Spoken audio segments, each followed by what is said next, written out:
যশোর বাঘারপাড়ায় পানিতে ডুবে ৩ শিশুর মর্মান্তিক মৃত্যু।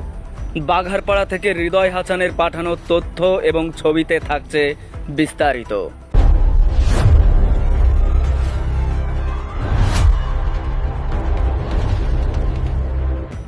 যশোরের বাঘারপাড়া উপজেলার জামদিয়া ইউনিয়নের দক্ষিণপাড়া গ্রামে পানিতে ডুবে ৩ শিশুর মর্মান্তিক মৃত্যু হয়েছে। শুক্রবার ১৪ আগস্ট ঘটেছে এই দুর্ঘটনা। নিহত ৩ শিশু জামদিয়া গ্রামের আশিকুর রহমানের ১০ বছরের কন্যা ফাহিমা আক্তার এবং নিসার আলীর ১৩ বছরের কন্যা লামিয়া আক্তার ও নিসার আলীর ১০ বছরের কন্যা সুলতানা আক্তার।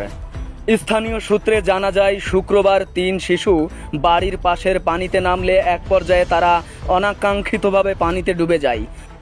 পরবর্তীতে স্বজন এবং স্থানীয়রা টের পেয়ে তাদের উদ্ধার করে হাসপাতালে নিলে কর্তব্যরত চিকিৎসক তাদের মৃত ঘোষণা করেন। একসঙ্গে ৩ শিশুর মৃত্যুর ঘটনায় পুরো এলাকায় শোকের ছায়া নেমে এসেছে। স্বজনদের আহাজারিতে পরিবেশ ভারী হয়ে উঠেছে। এ ঘটনায় স্থানীয়দের মধ্যে গভীর শোক সৃষ্টি হয়েছে।